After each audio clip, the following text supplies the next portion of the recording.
everybody out there in YouTube. We are the Middle Age Guys, and we're going to continue our reviews of all the episodes from Young Justice. We are currently on season number 2, episode number 3, which is entitled Alienated, and that originally aired out on May 12th, 2012.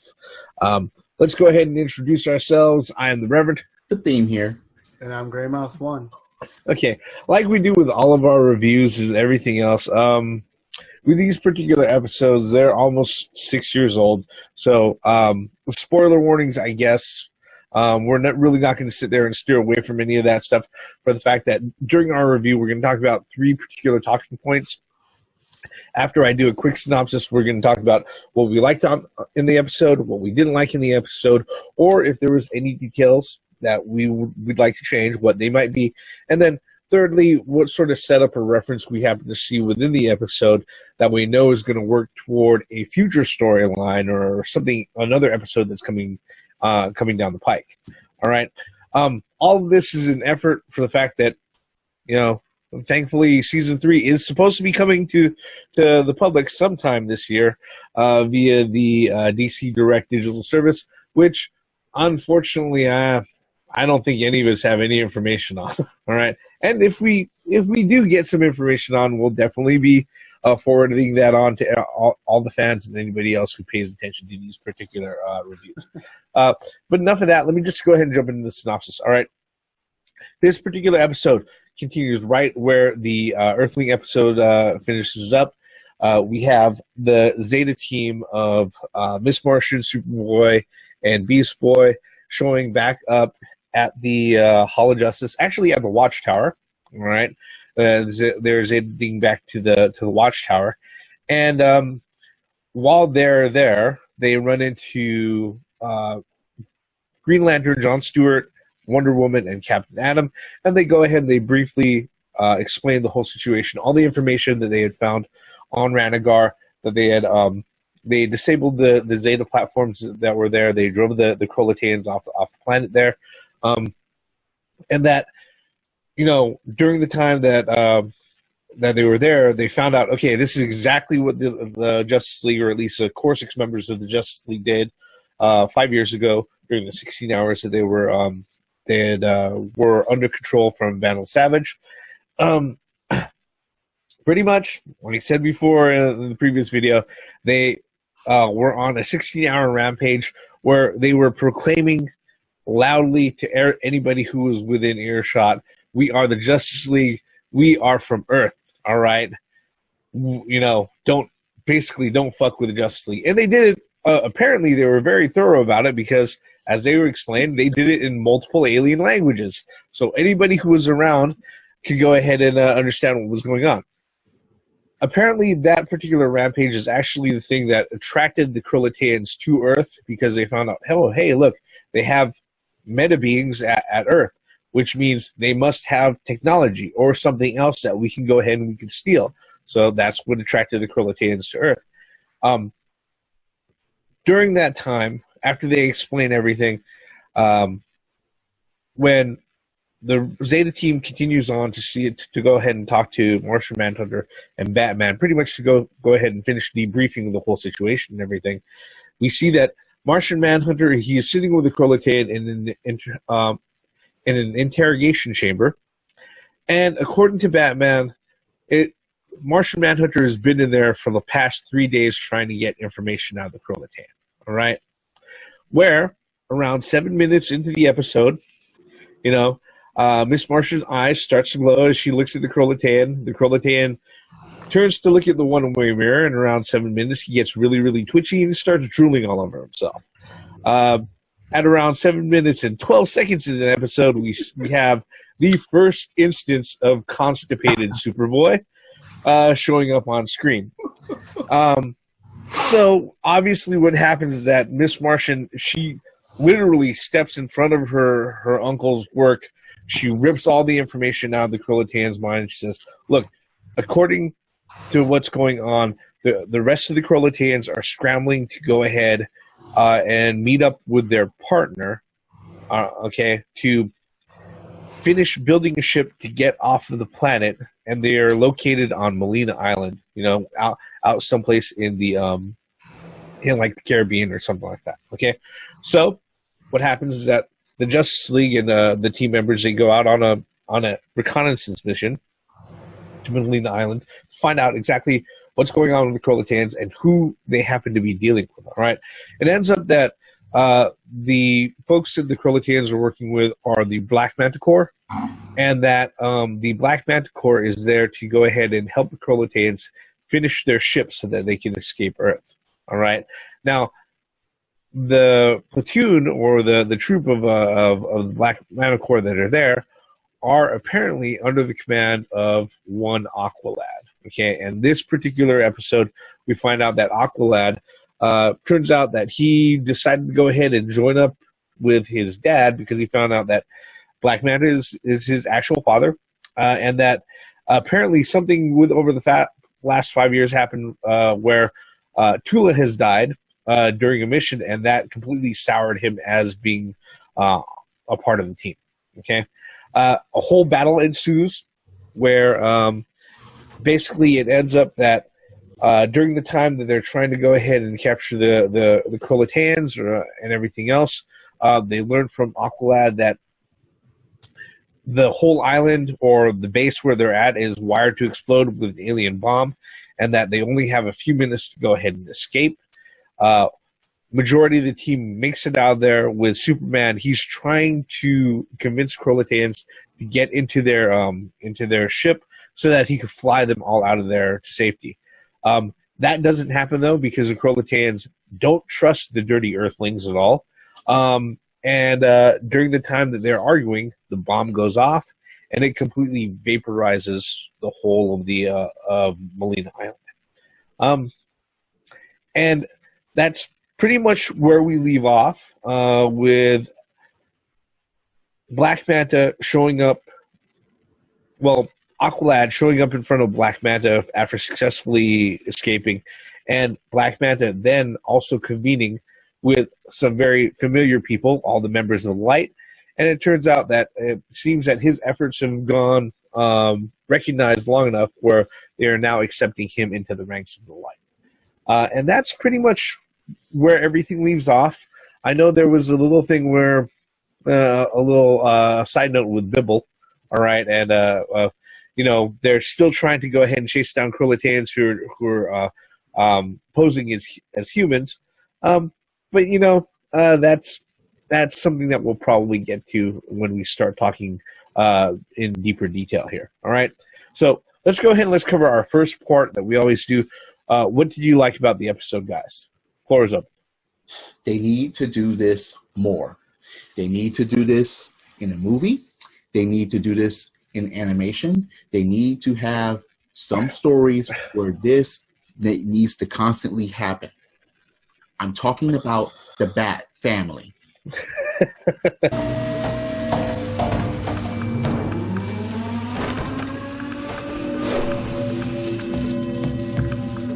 Intruders, upper level, and in the water. There!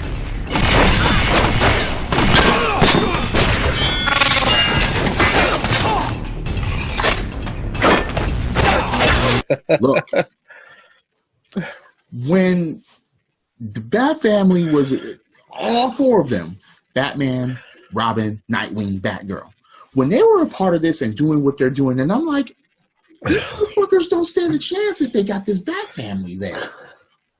That was my first thought. I love that because you rarely see it. Especially in animation, you rarely see that. Where it was Batman, Nightwing, Batgirl, and Robin, Tim. You rarely see that. Then you've seen mentors uniting. Okay, you've seen Superboy and Superman actually teaming together. You've seen Wonder Woman, Wonder Girl teaming together and earning a little bit of pride from those two. So, oh God, I absolutely loved it. I love that.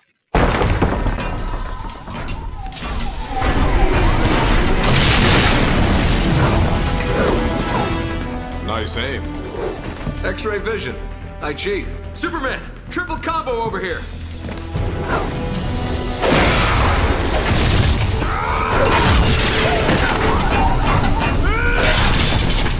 Quadruple. Nice.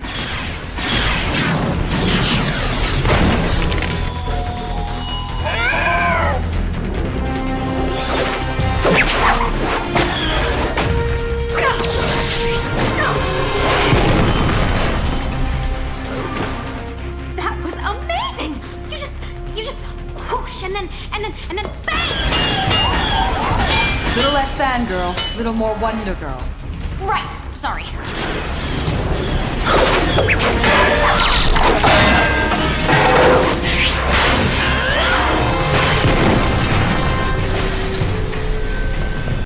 I can go on and on though, but I don't want to take up too much time for now. Gray Mouse, what about you? What did you like?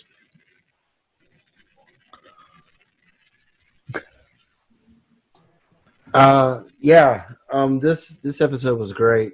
The things that you mentioned earlier, the Bat family,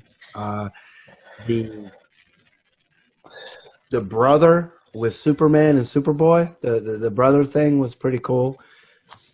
Yeah, that was great. And also, in this episode, you actually found out what I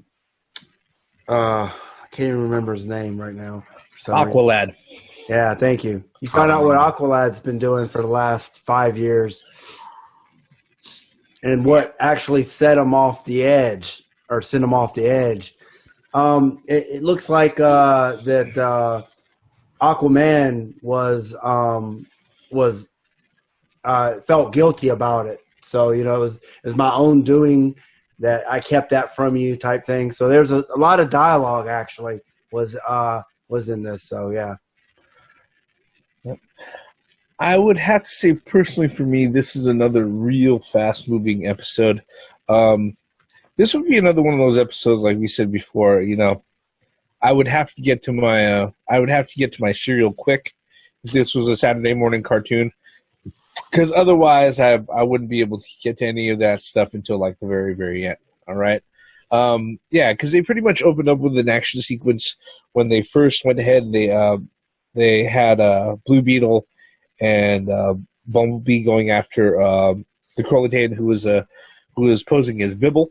All right, and then we also had the huge action scene at Molina Island itself, where, like I said, they answered a very big question. So, where has Aqualad been? Well, he just, lo and behold, he's a bad guy now. Okay, all right, and it's obviously something that's been festering with the team a lot because especially the way that Superboy and Lagoon Boy and Aquaman all react to it is just, it's like, oh, whoa, this is not a completely new thing. All right.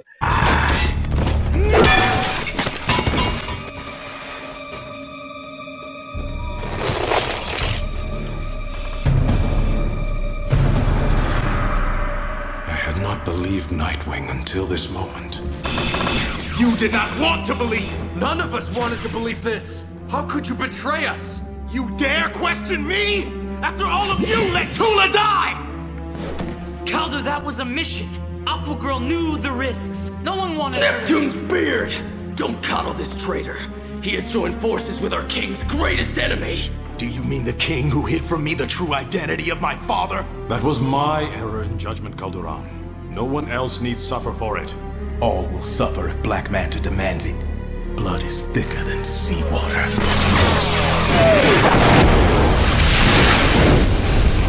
So, yeah, obviously things have happened where the core few are not working on the same deal. Really, the only question that's left unanswered right now is what the hell is going on with Artemis and Kid Flash. All right. But that's something that'll be touched on later. All right. funny thing is that throughout all that action is that they did lay very carefully a lot of seeds setting up future storylines and episodes, which we'll touch in part number 3. All right. But if there isn't anything that we're going to go ahead and lay down on the first part here, let's go ahead and move on to part number 2. Was there anything in the episode that you didn't like or anything that you would change if you had the choice? Is there anything? Look, I think we're just going to continue with part 1 because they answered and they dealt with a lot. I thought I was going to have a couple of gripes when they got to the explanation of the 16-hour thing, but even Captain Atom looked at Jon Stewart and was like, "How come you haven't heard about this, intergalactic incident? As part of the Green Lantern Corps." And I'm like, whoa, they actually addressed that shit. Congratulations. I mean, yeah, because I was like, wait, it's the Green Lantern Corps. And I mean, yeah, I was like, good. At least they addressed that shit. And as far as explaining in like different other languages, as far as saying, oh, they was doing fuck your couch in different other languages. Not necessarily, because you had a Green Lantern there. When he spoke, everybody understood because it's a fucking Green Lantern. The ring translates that shit. So, again, I don't have anything bad about this episode, and I can't do any bad nitpicking here. Except maybe the Superboy fucking frowning thing, but we addressed that last episode. I wouldn't change a thing here. I really enjoyed the episode. Grey Mouse, what about you? Damn. Oh. Take your time. I'll go ahead and let me jump in first, and then you can go ahead and jump in the end. With this particular one, I'd have to say the only thing that I probably didn't like is probably good old G. Gordon Godfrey. All right, that's probably the only thing that I did not like. Okay, because the thing is that this is one of those guys who is obviously there to go ahead and stir the pot. He's spinning things in a way, and like they show with those people who are doing the tour of the Hall of Justice and everything else. What he's saying out on the public air and he's putting out on public media is permeating the actual masses. But then again, his character is made so that you don't like him. Okay, you're not supposed to like him. He's very effective in the way that he's done. All right. The only other thing that I would sit there and the only other thing that I would sit there and say that maybe kind of bugged me a little bit was that there's a touch of teenage angst when Superboy and Miss Martian first walk into the interrogation area where Batman and what's it, Manhunters is there because they're having a psychic conversation where you get to the tail end where it's like, you don't have to come with me, and he's very the only thing that you hear at the end is pretty much a response is like, well, I've got no other place to go, so it's just very, very short and curt. And then, like I said, thankfully that happens within the first 10 minutes of it. 7 minutes, 12 seconds, we get the first look at constipated Superboy, and that's going to show up again later on in the series. All right.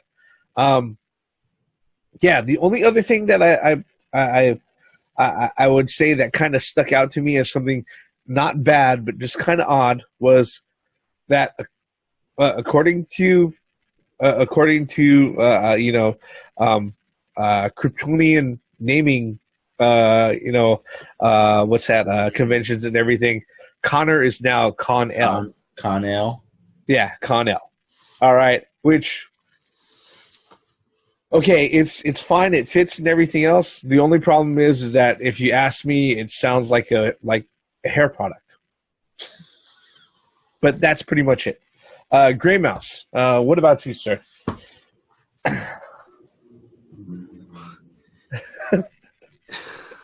You said Laurel? I'm just saying, like L'Oreal, like I said, it just sounds like a hair product. All right. No. What really is starting to irk me a little bit here is it's more of a trope than anything. It's a plot device that I think they're running. It's getting a little thin. And the last couple of episodes, it seems like they got the major parts of the plot by Miss Martian going mental or putting the enemies into a total comatose state with drool dripping out. I understand, but that the information that she got from that Croatoan from the interrogation room was that's a major plot. That's actually pushing the episode forward. And the previous episode as well, they did the same thing. That was major plot details pushing the story forward. And like you mentioned earlier, Reverend, they're going to continue to do that. It's getting old. They need to. I don't know what kind of device they can use to push it forward, but if Miss Martian's putting I know it plays in further into there's a reason why she's doing it. Got it. But it just seems to me kind of like an easy way out to make sure that the story's going forward.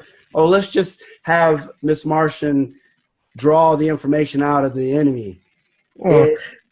It's really starting to irritate me, and I'm probably the only one that thinks this in this room because I see all the dirty that y'all are giving me. No, the funny thing is that now that you mentioned it, it's almost like she should be, for the last few episodes, she shouldn't have been she shouldn't be called or referred to as Miss Martian. She should be referred to as Captain Exposition.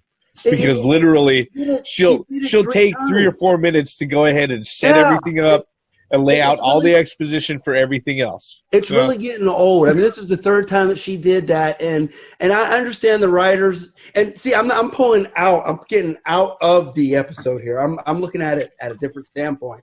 So I'm looking at it as a physical plot device, and it's getting irritating that they're pushing this in all 3 episodes so far this season. That's how they got valuable information through that plot device. The funniest thing about go ahead, Deeb. Now, once you mentioned that, I really started to think about something. Now, later on, as far as Nightwing and Cowder, okay, Aqualad. So Miss Martian ripped the information and found out what all the Croatoans were. So from that standpoint, because of what happens later and what we find out later, what was the situation with Nightwing and Cowder in that situation? Did Nightwing already know where they were? And did he try to say that, okay, hey, we're coming? So... knowing that if we're going to stretch it out to the end to where we find out that Aqualad was actually undercover for a long time, I'm just going to ahead and say it. We already said there's no. But that's the thing. That's why I'm like, okay. I don't think, because I think if I remember right, towards the end of the season, only very select few, Batman and I think Aqualad were. I don't think Aqualad knew, or not Aqualad, Aquaman even knew. I think there was like one person or 2 people that actually knew. No, there was only a certain circle that didn't even know. But I mean, the thing that really, like I said, that really kind of, I was sitting there looking at it, I was like, oh, here we go again. You know, I hate to be the only one that's saying that this is a bad episode, but I was sitting there thinking about, like, when you were talking about there's really nothing wrong with this episode, then I started like, you know what, that bugged me that they did it for the 3rd time. But then, like you said, 5 minutes of the fucking episode, it kind of like, you need to find a different way to push your plot, you know? That poses the question for this particular season. Is that going to be the equivalent of Wally West of tripping and falling on his ass every fucking episode? It's getting close, isn't it? No. It is. We're going to have to mention this every time now. God, you know, for old time's sake. I mean, I'm sorry, I'm the only one that It's like shit. I just thought about that, man. Yeah, you're right. Another thing that was, I mean, I wouldn't call it out of place, but who was in absolute command here? It looked like it was Nightwing. Absolutely. Actually, that's something we could go ahead and kind of segue into number 3. All right, our third part right here. Wait, but Batman was there. Well, there's certain things that are pretty much there are certain things that are going on. All right, but that'll actually bring us to part number 3. All right. Yeah. What did we notice about the episode that looks like a setup or reference point that they're going to build on for future episodes or future storyline arcs? Well, wait. I got one more. Okay. Annoying. You talk about annoying things. Neptune's beard. That's going to come up multiple times. Yeah. Okay. But, okay. As far as setting up, okay, we saw a mysterious shadow person. Who the fuck is that?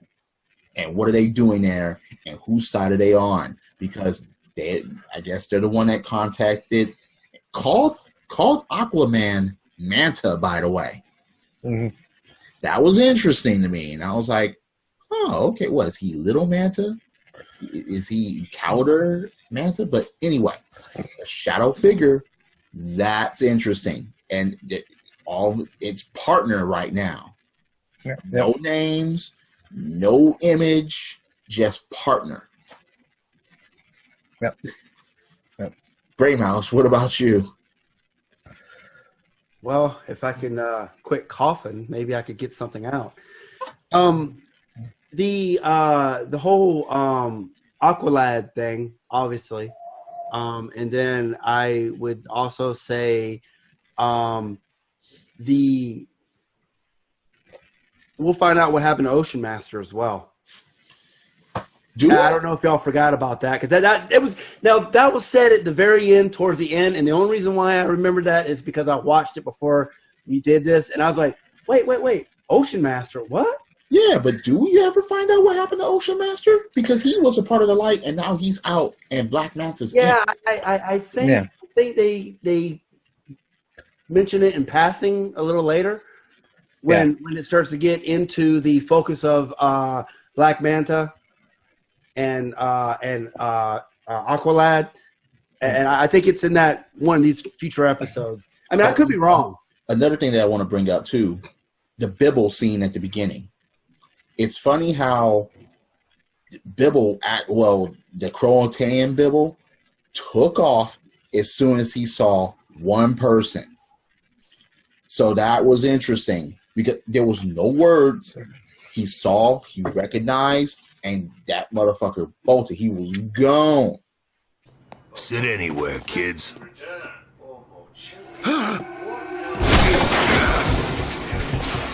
I'm like, damn, big dude can move. Yep. Yeah. That was definitely one of the things about another big hint that Blue Beetle was definitely going to serve a really big part on the overall story arc for the invasion season. And he actually talked to the Scarab, but it went kind of unnoticed. Yeah.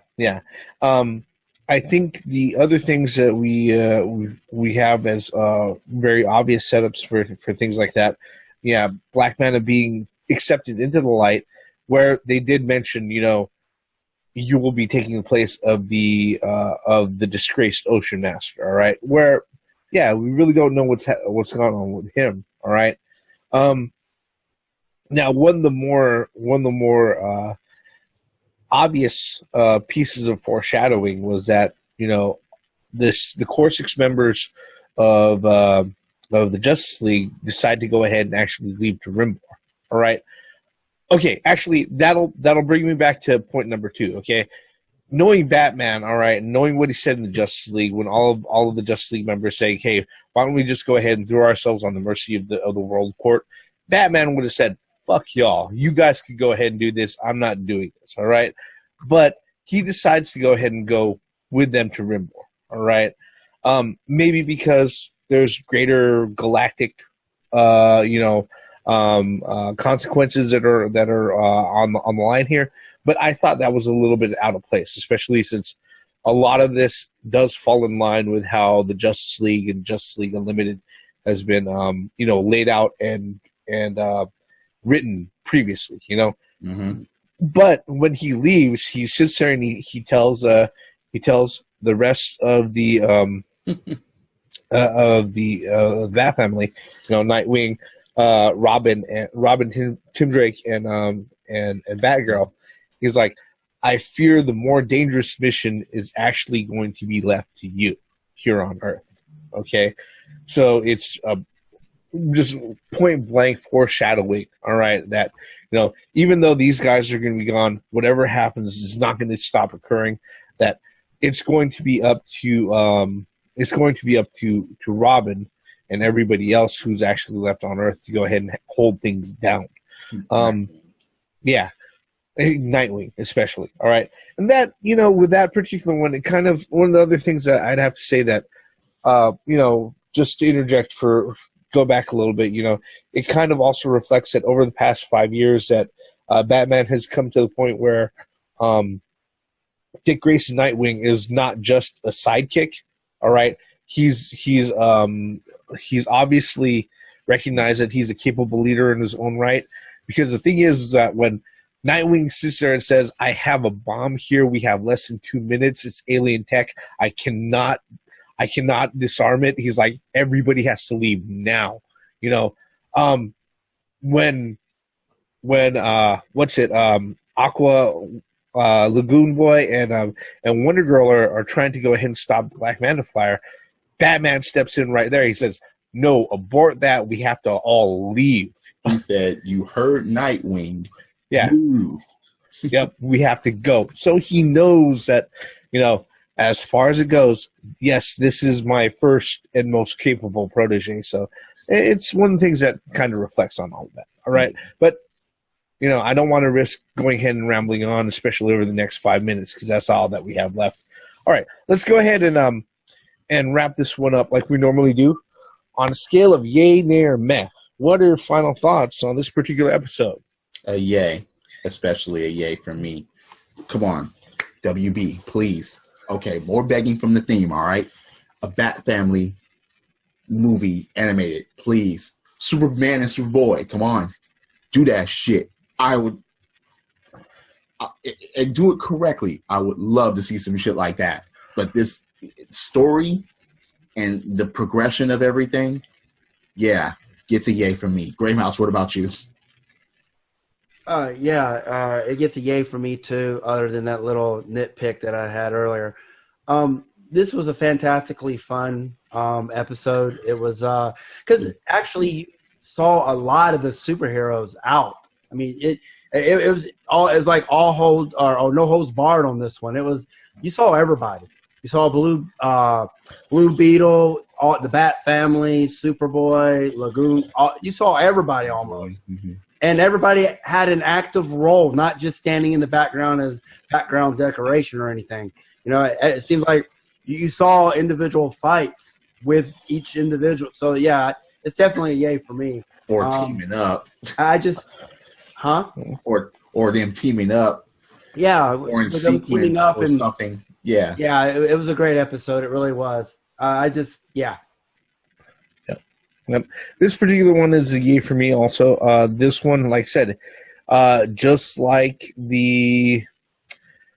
just like a few episodes back with the Usual Suspects or All the Acquaintances, where, like I said, if this was a Saturday morning episode and I was trying to get ready to go ahead and eat my cereal, I would have to eat it quick. Otherwise, it'd be all soggy at the end.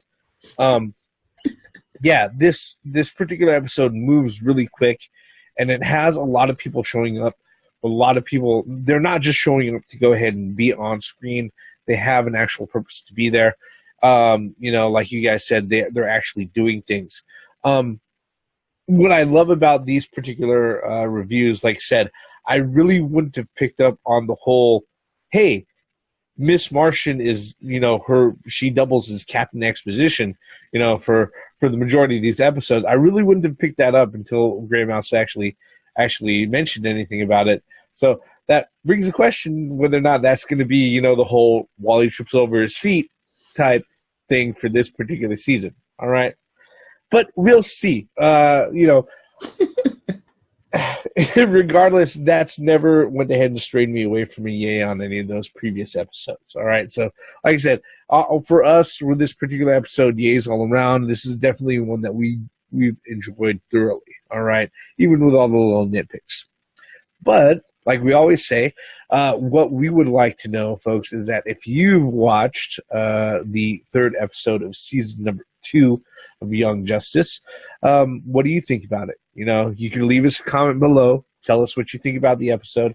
In fact, if you watched this particular review all the way up until this point, thank you very much for doing so. You can let us know what you think about our actual review. Tell us whether or not we missed anything. We really appreciate that. Regardless if you leave a comment or not, if you feel we're worth it, go ahead and mash on that like button. If we're not worth it, go ahead and hit dislike. I won't blame you. And if you're really interested in seeing what else we are going to go ahead and put out in any of our channels when you want to follow along, I do highly suggest you turn on the subscriptions and turn on those notifications, and you'll know whenever we go ahead and drop out a new episode, whether or not it's a review for Young Justice or anything else in our geeky wheelhouses. All right. With all of that, all of our bullshit in regards to Young Justice Invasion, season number 2, episode number 3, Alienated, ends right here.